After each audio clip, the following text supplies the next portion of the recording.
ના પક્ષના ના વિપક્ષના, અમે છીએ જનતાના પક્ષના.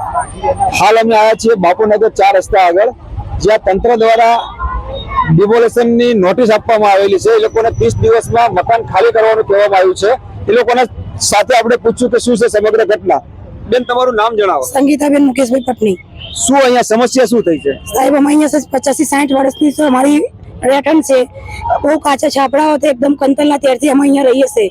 અત્યારે અમારી પાસે કોઈ ઉધાર નથી, આકાર નથી, સહારો નહીં, કઈ અફસોસ નથી અમારા ઉપર. અને અત્યારે અમારા ઝુંપડપટ્ટી છે, એકદમ અમને 1 મહિનાની નોટિસ આપી દીધી. અત્યારે અમને કોઈ રહેઠાણ નથી આલ્યું, કોઈ વસવટ નથી આલ્યો, કશું અમારે માંગ અમારી પૂરી નથી થઈ. ડાયરેક્ટ જ અમને 1 મહિનાની નોટિસ ખાલી કરવાની આપી છે. કેટલા વર્ષથી અહીંયા રહ્યો છો? અમારે 60 થી 65 વર્ષ થઈ ગયા છે. 60-65 વર્ષ થઈ ગયા. શું હવે તમારી માંગણી શું છે? અમારી માંગણી એટલી છે કે અમને અહીંયા મકાન બનાવીને લો. અમારા બાળકો અહીંયા ભણે છે. અમે લારી મજૂરી, હાથ મજૂરી વાળા માણસો છીએ અને અમારે મકાન બનાવવું એટલે એક સપનું છે અમારું. અમારે મુશ્કેલ, અમારા પેટ ભરાય, અમારા બાળકો ભણાવીએ, અમારું રહેઠાણ અહીંયા, ધંધો અહીંયા, રોજી રોજગાર અમારું અહીંયા. અમારું ગુજરાન, અમે 2 ટાઈમ રોટલી ખાવું અમારું મન જાન હશે. અમારે કેવી રીતનું કોશિશ કરું ને મકાન કરું એટલે એક અમારું સપનું છે. અમારે કોઈ ઉધાર નહીં, કોઈ આધાર નથી. તંત્ર દ્વારા જયારે નોટિસ આપવામાં આવી છે અને કહેવામાં આવ્યું છે કે 30 દિવસમાં તમારે જાતે મકાન ખાલી કરી નાખવાના. જો મકાન તમારે બીજા ખાલી નહીં થાય તો તંત્ર શું કરશે? અમે તંત્ર એમ કરશું કે અમે મકાન ખાલી, અમારી જાન કે તો જાન જાય તો ભલે, પણ અમે મકાન ખાલી નહીં કરીએ. અમે સામે રહેતા અમારું પોતે અહીંયા રહેવાનું ને અમે પોતે સુરીકાલ છે ને અમારું મકાનની માંગ આવી છે કે અમે પોતે અહીંયા બધે આજુબાજુ બધે બનીને હાલે છે સરકાર, મોદીની સરકાર, તો અમને બી અહીંયા જ મકાન બનાવીને હાલે, બીજી માંગ નથી. શું કહેશો તમે? આ એ જ કહેવાનું છે અમારે બી કે અમારે બી 65 વર્ષથી અહીંયા છે અમારો ભોગવટો, તો અમારે બી અહીંયા જ માંગણી છે તો અમને સરકાર અહીં બનાવી આપે. અમારા છોકરા બધા અહીંયા ભણે ગણે છે, અમારું બધું રોજી રોજગાર અહીં છે, અમારો ધંધો મહેનત અહીં છે અને અમારે કોઈ જમીન જાગોશી છે નહીં સાહેબ. તો અમે કાંગની જઈએ, કયા આધારે અમે રહીએ ને કયા આધારે જઈએ એમાં? તો અમારે કાંગને અમારા છોકરા જીવાડવાના, અમારે રહેવાનું, અમારે તો ભાઈ કોઈ સહારો તો જોઈએ ને. તો અમને જેવું સરકાર બનાવી આપે છે એવું અમને બી અહીં બનાવી આપો. ગુજરાત સરકાર તો કહે છે કે ગરીબોને આવાસ યોજનાના મકાનો બનાવવામાં આવે છે, એ લોકોને ફાળવવામાં આવે છે, તો તમને લોકોને કેમ નથી આપતા? હા, તે એ સરકારને જોવાનું. તમારી જે અમે 65 વર્ષથી રહીએ છીએ તો અમને એકદમ નોટિસ આપી દીધી, તો અમે જઈએ કાં? અમારા તો કોઈ મકાન નહીં, કોઈ આધાર નહીં, કોઈ જમીન નહીં, કોઈ જાગોશી નહીં. અમે ગરીબ માણસ કમાઈને ખાઈએ તો અમારે કાં જવાનું? કોઈ અમારું હોય તો બી અમે જતા રહીએ રહેઠાણ પર કે અમારું કાંઈ હોય તો અમે જઈએ, પણ સરકાર એકદમ નોટિસ આપી દીધી અમારે જવાનું કામ આ છોકરા લઈને. અમારા છોકરાને ભણતર બગડે, અમારા ઘર નહીં, બહાર નહીં. ગુજરાતમાં અત્યારે કોની સરકાર છે? ભાજપની છે. મત કોને આપો છો? તો ભાજપ વાળા નથી સાંભળતા તમારું? નહીં સાંભળતા. સાહેબ, અમે આ ગરીબ માણસ છે, આટલા વર્ષનો અમારો ભોગવટો છે, તો અમે આ ગરીબ માણસ છોકરાઓ નાના લઈને ક્યાં જઈએ? જ્યાં બીજા એરિયાઓમાં જે મકાનો બનાવી આપ્યા, ભાડા આપે છે, એ ડોનો અમે સરકાર પાસે માંગ કરીએ કે અમને અહીંયા જ મકાનો બનાવી આપો. અમે છોકરાઓ નાના છે અત્યારે, અમારા ગરીબ માણસ, અત્યારે અમારો ધંધો અહીંયા, અમારો રોજી રોટલો અહીંયા, તો અમે ક્યાં જવાનું સાહેબ? અમારી એ માંગ છે કે અમારે અહીંયા સરકાર અમને અહીંયા મકાનો બનાવી આપે. અમારી આ માંગ છે સાહેબ, બીજી માંગ અમારી ભાજપ પાસે કોઈ માંગ નથી. લારી પર દુકાનો પર અમે ધંધો કરી ખાઈએ છીએ આટલા વર્ષથી, ને હવે એકદમ થી અમારા પર આવે તો અમે ક્યાં જવાનું સાહેબ? અમારે ગરીબ માણસ છોકરાઓ લઈને ગુજરાતમાં તો એમ કહે છે કે ગરીબોની સરકાર છે. હા, ભાજપ અમારે નરેન્દ્ર મોદી, અમારે એમને જ મત આપીએ સાહેબ, તો અમારે જવાનું ક્યાં અત્યારે? તો પણ તમારું નથી સાંભળવામાં આવતું? સાંભળશે અમારે નરેન્દ્ર મોદી જ અમારું સાંભળશે સાહેબ, અમારું કોઈ સાંભળશે નહીં. અમારે કોઈ ઝુંપડપટ્ટી પાડી, ત્યાં બધાને સુવિધા આલી, રહેઠાણ આલ્યું, ભાડા આપ્યા, એવું અમને કેમ નહીં? અમને આપવું જોઈએ ને એવું. અમારે અહીંયા જ મકાન જોઈએ, અમારે બીજા એરિયામાં ફાવે નહીં, અને અમારે અહીંયા જ રહેઠાણ કરવાનું છે. અમારા છોકરા અહીં ભણે છે, અમારે બધું અહીંયા જ છે. એટલે જેવું બધે કર્યું મોદી સરકારે એવું અમને બી કરી આપે. જ્યાં મકાનો આપે ત્યાં અમને મકાનો આપે સાહેબ. જો સરકારી હાઈસ્કૂલોમાં અમારે છોકરાઓ ભણે છે, મોદી સાહેબે એ જ કાયદો કરી નાખ્યો કે જેના ઝુંપડા પાડો એને એ જ વસોટ આપો ગરીબોને. 20 મુદ્દાનો કાયદો આપણે કોંગ્રેસ ઇન્દિરા ગાંધી કરેલો છે, એ મુદ્દા પર મોદી સાહેબ આવે છે કે જ્યાં ઝુંપડા પાડો એ જ જગ્યાએ આપો વસવાટ, ગરીબ લોકો ક્યાં જાય? સ્થાનિક રહીશોનું કહેવું એવું છે કે જ્યાં ઝૂંપડા પાડો ત્યાં જ એ લોકોને મકાન આપો. આ સાહેબ એ જ મોદી અમારું કલ્યાણ કરે સાહેબ. અમારા બાળકો અમારા અહીંયા ભણે છે. આ સરકારી હાઈસ્કૂલોમાં મારા બાળકો ભણે સાહેબ. અને ધંધો અમારો અહીંયા છે. અમારો કોઈ રોજી રોટલો અમારો અહીંયા છે. અને અમારે 50 વર્ષનો અમારો ભોગવટો છે સાહેબ. અમારે ક્યાં જવાનું, કઈ બાજુ અમારો વસવાટ કરો? સરકારને સાહેબ અમે નિવેદન કરીએ છીએ કે અમે આટલા વર્ષથી આગળ ભોગવટો છે, 50-60 વર્ષથી ભોગવટો છે. અમુક ઘર એવા છે સાહેબ કે સવારે રાંધે છે, સાંજે નહીં રાંધતા, એવા ઘરો પડ્યા છે. સાહેબ ક્યાં જાય? એ સાહેબ ક્યાં જશે? કેટલા મકાનને નોટિસ આપવામાં આવી છે? મકાનમાં નોટિસ તો એવું કે આખી 400-500 મકાનને નોટિસ આપવામાં આવી છે સાહેબ. એમાં એવું કે સાહેબ કહેવામાં આવે છે કે તમે 30 દિવસની અંદર ખાલી કરી કાઢો, કે સાહેબ 30 દિવસની અંદર ખાલી કરવાનું આવતું નથી. સમજી લો, આ 400 મકાનને નોટિસો આપવામાં આવી છે, સામે તમને વિકલ્પ કોઈ આપવામાં નથી આવ્યો કે તમે આ જગ્યાએ રહી શકો છો? ના સાહેબ, એવું કોઈ વિકલ્પ બતાવ્યું નથી. ને એમાં એવું છે સાહેબ કે અહીં જે આટલા મકાનો બનાવ્યા છે, આટલા આવાસ યોજનાના બનાવ્યા છે કે તમે આટલું અહીં કરી આપો તો એટલો તમારો આભાર છે. સરકાર આગળ અમારો નિવેદન છે કે નાના નાના છોકરા સાહેબ જે જીવ સરકાર છે અમારી માંગને કોઈ કહેવા નહીં માંગતા કે ચારે બાજુ બધે જ્યાં પાડે છે તેને ત્યાં જનતી પર પોતે બનાવીને હાલે છે મોદી સરકાર. એવી રીતે અમારી માંગ છે કે અમારા બાળકો અહીંયા ભણે, અમારે રોજી રોજગાર નહીં. અમારા નાના નાના છોકરાઓ છે, અમારા ઘરવાળા હાથ મજૂરી મહેનત મજૂરી કરે છે. અમારે ખાવું પીવું અત્યારે મુશ્કેલ અમારું થઈ ગયું છે. અત્યારે મોદી સરકારે અમને અનાજ પાણી આલે તો અમે અનાજ કરીને બેસીએ છે. એક ટાઈમ અમારું વેતન ચલાવવું, અમારા આંખોમાં પાણી આવશે. ને અત્યારે મકાન લેવું એક સપનું છે અમારે. એના સિવાય કોઈ બીજા મકાન માંગીએ. અમારી માંગ એટલી છે કે બધે અહીંયા ભાડા પોતે આલે છે ને પોતે વસવાટ આલે છે. એવો વસવાટ અમારે પોતે અહીંયા જ જોઈએ છે, બીજી માંગ નથી. અમારું રેઠાણ અહીંયા 60-65 વર્ષની અમારી રેઠાણ છે. અમને પહેલેથી કીધું છે કે જે રે તેનું ઘર છે ને વાવે એનું ખેતર છે. અત્યારે ત્યારના અમારા લોકો ગયડા માણસો અહીં છાપરા ઝુંપડપટ્ટી કરીને બેઠેલા છે ને ત્યારે આશીબાર મકાન વાળા ક્યાં સોઈ ગયેલા તો અત્યારે ઉભા થયા છે ને હમણાં ઝુંપડપટ્ટી હટાવવા માંગે છે. તો અમારે એટલું જ કહેવાનું છે સરકારની જોડે માગણી એટલી છે અમારા ગરીબો લોકોની કે અમારું જે છે એ જમીન બનાવીને આપો. અમારા છોકરા નાના નાના છે ને ત્યાં અમારે કોઈ કેટલા ગયડા અને ઉધવા માણસો છે, એના છોકરા નહીં, કોઈ ગયડા બેસી રહેલા છે, એમને કોઈ રોજી ખાવાનું પૈસા નથી. એવા માણસો એ રહે છે. તો એમના માટે અમે વિનંતી કરીએ કે અમારું આટલું કામ સરકાર જોડે કરીએ. ગુજરાતમાં તો છેલ્લા 30 વર્ષથી ભાજપની સરકાર છે, પણ ભાજપની સરકાર એમ કહે છે કે ગુજરાતમાં ગરીબોની સરકાર છે. એને શું કહેશો? એ તો કહે છે કે બધા બનાવી આપ્યા ગુજરાતી ભાજપની સરકાર આલે છે, પણ અમને કેમ આવી રીતે કરવા લાગે છે? એટલી જમા નરેન્દ્ર મોદી તો તમારી જોડે કેમ આટલો બધો ભેદભાવ? શી કરો એ જ કહેવાનું છે ને. તો આ તો કોઈક વચ્ચે વિરોધ ઉઠાવે છે કે નરેન્દ્ર મોદી સુધી અમારી વાત પહોંચવા દેતા નથી. અમારી ભારત સરકાર જો અમારી વાત નહીં જાતો, અમારો મુદ્દો જાતો નથી. એટલે અમારે જવાનું છે નરેન્દ્ર મોદી સુધી અમારી વાત પહોંચાડવાની છે. શું કહેશો તમે? તમે પણ અહીંના સ્થાનિક આગેવાન છો. અહીંથી અમારે 50-60 વર્ષનો અમારો ભોગવટો છે, અમારે દુકાનો છે, અમારે ઝુંપડપટ્ટી છે અહીંયા કે નહીં, બરાબર 50-60 વર્ષથી રહીએ છે. આજે કોંગ્રેસની સરકાર વખતે ઇન્દિરા વખતના જે અમારે જે અહીંયા કની જે ભોગવટો આપેલો છે અમારે સરકારે, બરાબર અહીંયા કની જે 50 વર્ષથી અમે ઝૂંપડું બાંધીને અહીંયા કની રહેતા હતા, બરાબર. અત્યારે અમારે લાઇટ બિલ અમારા પોતાના નામના છે, બરાબર. અમુક ટેક્સ બિલ ભરે છે અહીંયા કની, અને તો બી છતાં એ લોકો 1 મહિનાની અંદર કે મુદત આપી છે કે નોટિસ કે તમારે ખાલી કરવાનું 1 મહિનાની અંદર. આવો કેવો ન્યાય સાહેબ? આગળ સમય શું કરશો? આગળ સમય જે આપણે મોદી સરકાર જોડે અમારે જે અમારી વાત જે પહોંચવી હોય એ કરવાની તમારે વિનંતી કરીએ છીએ. અમારે આપણી જોડે સ્થાનિક આગેવાન બીજા પણ જોડાયા છે, મહિલા આગેવાન, એમને પણ પૂછશું આપણે. શું નામ છે તમારું? निधि राजपूत। શું બેન નિધિબેન, અહીંયા શું ખરેખર સમસ્યા છે આ લોકોની? सबकी समस्या यही है कि उनका 1 महीने का नोटिस दे के और ये घर खाली करने के लिए बोल रहे हैं। 1 महीने का वक्त होता है घर बसाने के लिए, 50-60 वर्षों चलती है। हमें क्या है, मेरे सास ससुर की जगह है और उन्होंने ये जगह मुझे दी। शादी करने के बाद मैं यहीं पे आई और यहाँ आने के बाद 1 महीने में खाली कर दो। पूरी जिंदगी मैंने यहाँ गुजारी। तुम शादी करके भी यहाँ आए और अभी मकान खाली करने को बोलता है? अभी नहीं, शादी को 23 साल हो गए। 23 साल हो, उससे पहले मेरे सास ससुर रहते थे और 23 साल से मैं यहाँ पे हूँ। मेरे ससुर ने, मेरे सास ससुर भी गुजर गए, मुझे ये मिल्कियत दिए गए कि हाँ बहुत तुम ठीक से रहो। ये लोग कहते 1 महीना महीने में खाली कर, एक महीने में कोई घट गैस बसाई जा सकती है जो 50-60 वर्षों से बसाई गई है। सरकार से आपकी क्या अपेक्षा है? अपेक्षा सरकार को ये है, उनको डेवलप करना करे, लेकिन जनता को दुखी मत करे, जनता को भी सुखी करे, जिससे हम लोगों ने उनको बनाया है वो हमारा ध्यान दे। આપણી જોડે સ્થાનિક બીજા એના આગેવાન છે, એમને પણ પૂછીશું આપણે. શું નામ છે તમારું? દુર્ગેશભાઈ.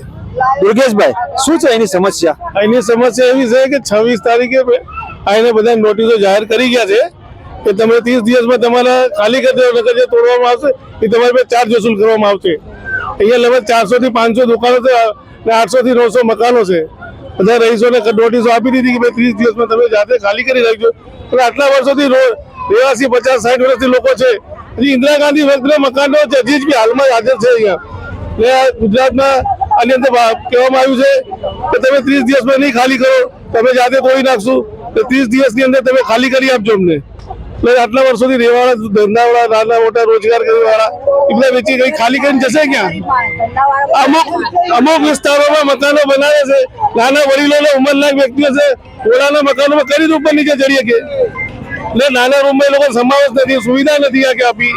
એટલે અડધા મકાનો સરકારના હોય, 2-5 મકાન આપીને બધાને છૂટા છાડા નાખી દેવાના. અને અહીંયા સ્થાનિક કોર્પોરેટરથી કોઈ અધિકારી જોડે તમે આની મુલાકાત થઈ છે? અહીંના ધારાસભ્ય કોર્પોરેટર બી સારા છે, અમારા સમક્ષ છે. પણ આ કયા રાજકારણમાં છે કે બાપુનગર ની અંદર હાઉસિંગ બોર્ડના પ્લોટની અંદર એ બી વિદ્યાલય સ્કૂલને કાયદેસર કરી આપી છે. ધન્વંતરી હોસ્પિટલને ભાડે આપી દીધી 99 વર્ષના રૂપિયા ભાડે. તો એ વર્ષના અમે એને પહેલાના છીએ લોકો. સાહેબ, બાપુનગરની વાત કરીએ તો હમણાં 3 દિવસ પહેલા ન્યૂઝપેપરમાં પણ વાંચવામાં છાપવામાં આવેલું હતું કે બાપુનગરમાં કોર્પોરેશનના 100 કરોડના પ્લોટ ઉપર પણ તંત્રના ચૂંટાયેલા પ્રતિનિધિઓ દ્વારા દબાણ કરવામાં આવેલું છે. એને લઈને શું કહેશો? આ તો વર્ષોથી આજ નથી, 60 વર્ષ પહેલા સુધી સરકાર જાગી નથી. આ 60 વર્ષ પછી એકદમથી જાગી ગઈ કે જગ્યા અમને ખાલી કરી આપો. તો 60 વર્ષ પહેલાથી રોડ કટિંગ, રસ્તા કટિંગમાં કોઈ નડતર નથી. રોડ રસ્તા મોટા કરી શકો, પણ આવું સામૂહિક ખતમ ના કરો અમને લોકોને. અહીં આટલા વર્ષોથી રહેવાસી છે, એ લોકોને રહેવા દેવા. આ જગ્યા પર જેમ આ લોકોને જંત્રી પૈસા લઈ લીધા છે, અમે બી પૈસા ભરવા તૈયાર છે. અમને બી અમારી જગ્યા કાયદેસર કરી આપે. અહીંથી ખાલી કરીને બીજે મોકલવાથી કોઈ મતલબ નહીં. રોજી રોજગાર બધા ચીનવાઈ જાય, પબ્લિક પરેશાન થઈ જાય. નાના મોટા રહેવાવાળા અમુક લોકો રોજ લાઈન રોજ ખાવાવાળા, રોડ પર મજૂરી કરવાવાળા એક કેપેસિટી બહાર છે કે બીજા સપનું છે મકાન અમે ના લઈ શકીએ. સરકારને એટલી અપીલ છે, જે બી કરો પબ્લિક માટે હિત માટે સારું કરો. શું કહેશો બેન તમે? અમે તો સાહેબ એ જ હાથ જોડી વિનંતી કરીએ છીએ કે અમારા મકાનો અમને અહીંયા જ આપે, કારણ કે અમારો ધંધો પાણી બધું અહીંયા જ છે. અમારા છોકરા ભણવા વાળા બધા અહીંયા જ છે. તો અમારા લોકો જે બાલિકો અહીંયા અમારો ધંધો છે ને અમે બીજી જગ્યાએ અમારે કેવી રીતે સેટિંગ કરવાનું? કેટલા વર્ષથી અહીંયા રહો છો? અમારી ઉંમર જ 45 વર્ષની છે. હું જ્યાંથી બચપનથી છે, મારા દાદા દાદીનો એ પહેલા વર્ષથી મારા 70 વર્ષના રૂપી છે. અત્યાર સુધી તંત્ર ના જાગ્યું, હવે કેમ જાગ્યું? 40 વર્ષે કેમ જાગ્યું? 40 વર્ષે અમે જોવા મળ્યું કે આવી રીતે મારા દાદા દાદી પણ અહીંયા જ હતા. એમને જન્મ લઈને નાના મોટા અમે બધા અહીંયા જ રહ્યા છીએ. અને અત્યારે અમે એકદમ ક્યાં ગાડી અમે સંચાલન કરીએ, અમે બધા સાથે રહીને જ રહેલા છીએ. અને અમે એવું અત્યારે બી કહીએ છીએ કે બધા સાથે મળીને જ અમે અહીંયા રહીશું. અને તોડવા બી આવશે તો અમે બધા સાથે મળીને જ સામનો કરીશું. ભલે 20-30 વર્ષ પહેલા બી આવ્યા હતા ત્યારે સામનો કર્યો તો અત્યારે બી કરીશું અમે બધા સાથે મળીને. એટલા માટે હાથ જોડી વિનંતી કરીએ છીએ કે અમે જ્યાં છીએ ત્યાં જ અમને લોકોને આપો. અમને બીજે ક્યાં જવાની જરૂર નથી. અન્ય નાગરિક પણ આપણી સાથે જોડાયેલા છે, એમની પાસેથી જાણવાની કોશિશ કરીશું. શું નામ છે તમારું? મારું નામ ભાવેશ છે. અહીંયા બાપુનગરમાં મારા દાદાથી લઈ અને અત્યાર સુધીમાં અમારી પેઢી ચાલે છે. બાપુનગર 4 રસ્તા ઉપર અને દુકાનો છે અમારી 70 થી 80 વર્ષ જૂની દુકાન છે. અને તંત્રએ એવું કીધું છે કે 1 મહિનામાં તમારી દુકાનો તોડી પાડવામાં આવશે. હવે અમે એ લઈને હેરાન છીએ કે આ 70 થી 80 વર્ષ જૂની પેઢી અમારી લઈ અને અમે કઈ બાજુ વસવાટ કરીએ અને અમારે કઈ રીતે ધંધો જમાવવો, અને અમે એટલા હેરાન છીએ કે એની કોઈ હદ નથી. શું અત્યાર સુધી તંત્રને ખ્યાલ નહોતો આના વિશે? અત્યાર સુધી તંત્રને ખ્યાલ હતો, પણ કોઈ દિવસ આવી રીતે નોટિસ આપવામાં આવી નથી. અને રોડ કટિંગ હોય તો રોડ કટિંગ પણ બધું કરી નાખ્યું છે. રસ્તાઓ મોટા છે બાપુનગર 4 રસ્તા ઉપર, અને સર્કલ પણ મોટું બની ગયું છે. અને કટિંગ આજથી 17 વર્ષ પહેલા આવી ગયું છે. બધા રોડ મોટા થઈ ગયા છે. કોઈ જાતની હેરાનગતિ નથી રોડ ઉપર, પબ્લિકને પણ નથી, ટ્રાફિક પણ જામની સમસ્યા નથી. અને નાના વેપારીઓ રોજગાર ભીડ ભંજનમાં કરી ખાય છે. એ રોજગાર રોજ લઈને રોજ ખાવાવાળા માણસો છે, બરોબર છે. અને એમાં એ લોકોનું તંત્રનું કેવું એવું છે કે આમાં એક બી રોડ ઉપર લારી ગલ્લા કોઈ પણ જોઈએ નહીં. તો સમજો તમે કે સમથિંગ 3000 લારીઓ ઉભી રહી છે ભીડભંજન રોડ ઉપરથી ખોડિયારનગર સુધીમાં. હવે 3000 લોકોની રોજગારી લૂંટી લઈને સરકાર શું લઈ લેશે? અને આ તો ગરીબોની રોજગારી લૂંટવાની વાત થઈ ને. આ ગરીબોની રોજગારી લૂંટવાની વાત થઈ રહી છે. અને રોજ રાત્રે સવારથી 6 વાગ્યાથી માંડી અને 12 વાગ્યા સુધી દબાણની ગાડીઓ આવે છે અને એટલા હેરાન કરે છે કે કોઈની હદ નથી. અને અમારી લારી ગલ્લા બધું ઉપાડી જાય છે અને રોડ ઉપર બિલકુલ ટ્રાફિક થતો નથી ને રોડ પહોળા છે અમારા સાહેબ. ગરીબોની લારીઓ રોડ ઉપરથી ઉપાડી જાય છે તો તંત્રના જે અધિકારીઓ છે એ લોકો બધા ગેરકાયદેસર દબાણો કરે છે, એ લોકો ઉપર કેમ બુલડોઝર ફેરવામાં નથી આવતો? એ અમને ખબર નથી, પણ અમે એ પૈસા વાળા છે, અમે ગરીબ છીએ. એ પૈસા વાળા છે એટલે એને મકાન ઉપર બુલડોઝર નથી પડતું. અમારું ગરીબ લોકો કોઈ નથી સાંભળતું સાહેબ, એને બધું સાંભળે છે. પૈસા વાળા બધા અત્યારે કટિંગમાં આવ્યું ને એટલે 100 કરોડનો દાવો મેક્યો, ઝુંપડપટ્ટી પાડવાનો દાવો મેક્યો, નોટિસ બધાને હાઉસિંગ બોર્ડની આપવામાં તો 60 થી 70 વર્ષ પહેલા તમે કરીશું અત્યારે 100 કરોડનો દાવો મેક્યો તમે અમારી ઝુંપડપટ્ટી પર, અમારા આજુબાજુના કોમ્પ્લેક્સમાં દુકાનો પર, અમારા આગળ બધા માણસોની પણ. તો તમે આટલા વર્ષ 100 કરોડનો દાવો તમારે ક્યાં સુધી ગયેલો હતો? હમણાં 2 દિવસ પહેલા પેપરમાં આવ્યું હતું આ બાપુનગરના 2 કાઉન્સિલર છે એ લોકોએ પણ ગેરકાયદેસર જગ્યા ઉપર બાંધકામ કરેલું છે, એને લઈને શું કહેશો? જે આવતું હશે કટિંગ ને 10 ફૂટ 5 ફૂટ 15 ફૂટ આવતું હશે તમે કાયદામાં કરી લો. પેલા બી કાપી લીધા હજી બી તમને એવું લાગતું હોય તમને હજી બી એવું લાગતું હોય તો તમે કટિંગ કરી શકો છો. અમને એમાં કોઈ અધિકારી નથી. તો તમે હરકેસી મેદાન મારવાનું કરશો એ અમને ઓપ્શન લાગશે બહુ ખરાબ. ને એના માલકીન અમે નહીં, તમે થશો, એના ભોગીદાર તમે સરકાર થશો, અમારે કઈ નહીં. આ તમારી સમસ્યાને લઈને તમારા અહીંયા સ્થાનિક ધારાસભ્ય કોણ છે? દિનેશ કુશવા. દિનેશભાઈ કુશવાને તમે રજૂઆત કરી છે? આ કરી છે. એના દ્વારા શું કહેવામાં આવ્યું તમને? એ કઈ કે જવાબ આલતા નહીં, શાંતિ રાખો એટલું કહી દઉં છે. બાકી કોઈ હજી રસ્તો આવ્યો નથી એનો ન્યાય મળ્યો નહીં. કાયદામાં હશે એ પારશે પણ તોડવાનું છે તો તોડવાનું જ છે કે આવી ધમકી આલો છે અમને. હવે ધમકી માટે જ કરીએ. ધમકી કોણ આપે છે? બધે ભાજપની સરકારના અંદર છે આવી ઓફરો અમને આવે છે કે તો પડવાનું શું ઓફરો શું આવે છે? મેદાન વાળી નાખવાનું છે, પાડી નાખવાનું છે, કઈ તમને મળવાનું નથી. આ આજુબાજુના પ્લોટે ખાલી કરવાનું છે ને ઝુંપડની પટ્ટી પાડી તમને કઈ નહીં મળવાનું. મત કોને આપેલા બેન? અમે ભાજપને જ અત્યારે આલે છે. ભાજપ વાળા તમને ધમકી આપે છે? ધમકી બધા આજુબાજુ ખોટી ઓફર અમને મોકલે, તમને ઓફર મોકલે, તમને ઓફર મોકલે છે. એના માટે અમે ઓપ્શન કરીએ છે કે તમે અમારે નહીં કે ઉતારો અમારો. ભાજપ ને કોંગ્રેસ શું કરે છે એ જ ખબર નહીં પડતી. અમારે તો કોઈ મતલબ જ નહીં. ભાજપ બી એની જગ્યાએ છે, કોંગ્રેસ બી એની જગ્યાએ. પણ અમારે ઝુંપડપટ્ટી પાડવી જ નહીં. અમારે ચારે બાજુ ને અમે જેવા અમે બધા સંબંધી છીએ ને એવી રીતે જ રાખો અમને. અમે બીજી એના સ્થાનિક નાગરિક બીજા પણ છે આપણી જોડે, આપણે એમને પણ પૂછીશું શું છે ઘટના. આપણું નામ જણાવો. સંજયભાઈ ગુપ્તા નામ છે મારું સાહેબ. સંજયભાઈ ગુપ્તા, અહીંયા તંત્ર દ્વારા 30 દિવસમાં મકાનો ખાલી કરવાની નોટિસ આપવામાં આવેલી છે, જેમાં 400 મકાનને નોટિસ આપવામાં આવી છે. એને લઈને શું કહેશો? સાહેબ આજે લગભગ 61 વર્ષ થઈ ગયું બાપુનગરમાં અમને વસે. 60 વર્ષની અંદર એ ટાઈમ પર એવી વિદ્યાલય બધું ખેતર હતું, એવી વિદ્યાલય વાળો બધું બનાવીને સ્કૂલ ત્યાં બનાવીને એને જંત્રીના પૈસા ભરીને એને કાયદેસરથી કરી આપ્યું છે. અને ધનન મંત્રી અમારા સામે કચરા પટ્ટી હતી ને એ ટાઈમ પર એના દવાખાને બનાવીને 99 વર્ષના ભાડે પર એમને બનાવી આપ્યું, બધું લીગલી બધું કરી આપ્યું. તો અમે બી સાહેબ જંત્રીના પૈસા ભરવા માટે તૈયાર છે સરકારના સામે. ને અમને બી જે લીગલી થતું હોય અમને લીગલી બધું કરી આપે. આજે એટલા વર્ષથી અમે અહીંયા રહીએ છીએ. આ બધા બિચારા મેક્સિમમ રોજ કમાવા રોજ ખાવા વાળો એરિયો છે. આને લઈને તમે સ્થાનિક ધારાસભ્ય અને સ્થાનિક કાઉન્સિલર રજૂઆતો કરી છે? સાહેબ અમે દિનેશ કુશવા જોડે બી ગયા હતા, પ્રકાશ ગુજ્જર જોડે બી ગયા હતા, અશ્વિન પીઠાણી જોડે બી ગયા હતા. બધા જોડે રજૂઆત બધા જોડે થઈ છે. એ લોકો તરફથી શું આશ્વાસન આપવામાં એ આવ્યું? બધા આશ્વાસન આપે છે કે અમે બી તમારા સરકારના સામે પ્રશ્ન મૂકશું, સરકારના સામે તમારો પ્રશ્ન મૂકશું. એને તો કોઈ રસ્તો આવશે, પણ સાહેબ અમને નથી લાગતું કે અમારો કોઈ રસ્તો આવે. સાહેબ અત્યાર સુધી તો કોઈ રસ્તો આવ્યો નથી, આટલા વર્ષ થઈ ગયા. હવે તમને ઓચિંતાનો આ લોકોને નોટિસ દેવામાં આવી છે તો તમે એ લોકોને પ્રશ્ન કર્યો તો? પ્રશ્ન કર્યો તો ને. એ કે છે કે બોલે દિનેશ કુશવાએ કીધું કે જે અહીંયાના આપણે એમએલએ છે કે બોલે અમે ખાલી બોલે અહીંયા બોલે જે 400 ના દબાણ ખાતા હટાવવા માટે અમે બધું મૂક્યું છે, બરોબર? તો આ તો દબાણનું નથી, આ રોડ કટિંગ નું છે. ને રોડ કટિંગ નથી અને એની અંદર અમે તૈયાર છીએ. 5 ફૂટ 10 ફૂટ જેની દુકાન મકાન જતું હોય એના માટે અમે એગ્રી છીએ, એના માટે એગ્રી છે. પણ આ તો આખી જે અહીંયા મેક્સિમમ 50-60 વર્ષથી રહે છે એ બધું આખું ખાલી કરવા માંગે છે. કેવી રીતે અમે ખાલી કરીને કેવી રીતે આપીએ એમને કે 4 પ્લોટ રેશન એમને થઈ ગયેલું છે બધું રેશન ને મળી ગયેલું છે કોમન પ્લોટ હતા તો રેશન વાળા જ ભર્યું છે ને એમને શું કહેશો બા તમે? હું એમ કહું અમારા વર્ષો એટલા વીત્યા અહીંયા કેટલા વર્ષથી તમે રહ્યો છો? અમે મુદલ ની 70 વર્ષ થયા 70 વર્ષથી અહીંયા રહ્યો છો. હા શું તકલીફ શું છે કહો?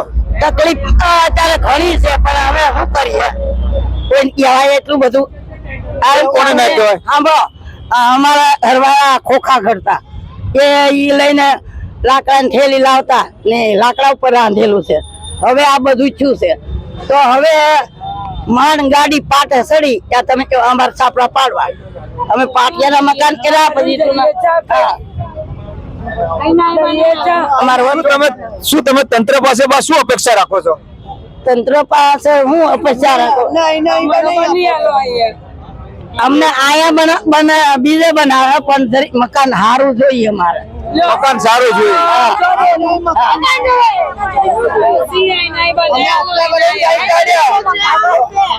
આનંદ બનાવો પણ અમને રહેવા અત્યારે દેવો તો ને આધાર હા ભાડે આ હતા સ્થાનિક અહીંના આગેવાનો એ લોકોનું એવું કેવું છે કે ભાઈ તંત્ર દ્વારા અમને અહીંયા ને અહીંયા મકાનની સુવિધા આપે.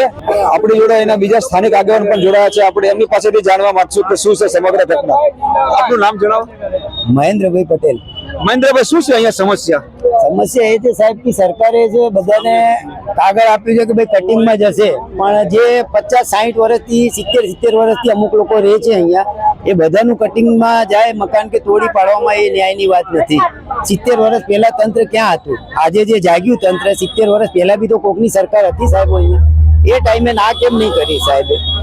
કોક સરકારે ના કેમ નહીં કીધું ભાઈ અહીંયા વસવાટ ના કરશો તમે? આજે કરે છે તો ભાઈ અમે એ જ કરીએ છીએ કે ભાઈ જે બી જેનું મકાન જાય છે એ લોકોનું મકાન ના બદલે મકાન આલો. મકાન સામે મતલબમાં મકાન કરી આપો પહેલા તમે આપો પછી તમે તોડો જેનું તોડવું હોય. આ લોકો ક્યાં જશે? ગરીબ માણસ ગરીબ જનતા જે 3 પેઢીઓથી અહીંયા રહે છે એ ક્યાં જશે? શું તંત્ર પાસે શું અપેક્ષા રાખો છો? અપેક્ષા એ જ રાખીએ છીએ સાહેબ કે તમે જે તોડતા હોય જે ન્યાયની વાત છે તમારે કદાચ 10 થી 15 ફૂટ લેવાની ઈચ્છા હોય જે તમારે રોડ પ્રમાણે તમારે જેટલું લેવું હોય એટલું લઈ આપવા માટે તૈયાર છીએ સાહેબ બરોબર પણ આજે એવી વિદ્યાલયને તમે લીગલી બધું કરી આપ્યું છે એવી રીતે અમને બી લીગલી કરી આપો. ને આજે ધનન મંત્રી જ્યાં કચરા પેટી હતી ત્યાં 5 માળની બિલ્ડિંગ બનાવી દીધી દવાખાનો બનાવી દીધો એમને લીગલી કરી આપ્યું છે એવી રીતે અમને બી લીગલી કરી આપો. ગેરકાયદેસર જગ્યા હતી ત્યાં બાંધકામ થઈ ગયા અને એ જગ્યા પણ સરકાર દ્વારા લીગલી કરી દેવામાં આવી છે. તમારી એવી જ માંગ છે કે આ જગ્યા પર અમને લીગલી કરી આપો. આ જગ્યા છોડીને જવું નથી બાપુનગર છોડીને જવું નથી. હા રોડ કટિંગ ની અંદર જે 5 ફૂટ 10 ફૂટ જે આવતું હોય એ આપવા માટે અમે સામેથી તૈયાર છે. એ સરકારની બી જરૂરત નહીં પડે. સરકાર બોલશે કે અમને ભાઈ 5 ફૂટ या 10 ફૂટ અમને રોડ કટિંગ જોઈએ તો અમે પોતે અમારા હાથે બધું તોડી નાખશું અમારા હાથે બધું પાડી દઈશું. શું કહેશો કાકા? મારું નામ નગીનભાઈ રામુભાઈ પટની છે. હું એક જ અપેક્ષા રાખું છું મોદી સાહેબ બોલેલા છે કે ઝૂંપડું ત્યાં મકાન આમાં એમની ઉપર અપેક્ષા રાખે છે બીજું કાંઈ નહીં. જ્યાં એમને બોલી જાય છે એનું વચનનું પાલન કરે. જ્યાં ઝૂંપડું ત્યાં મકાન મોદી સાહેબ બોલેલા છે એના વચન ઉપર અમે બંધાયેલા છીએ. અહીં સ્થાનિક સમસ્યા લોકોની એવી છે કે મોદી સાહેબે કીધેલું છે કે જ્યાં ઝૂંપડું ત્યાં મકાન. બસ એક જ અપેક્ષા છે અહીંના સ્થાનિક લોકોની. રાહુલ પાંડેની સાથે ભરત પટેલ, પેજ નેતા ન્યૂઝ, અમદાવાદ.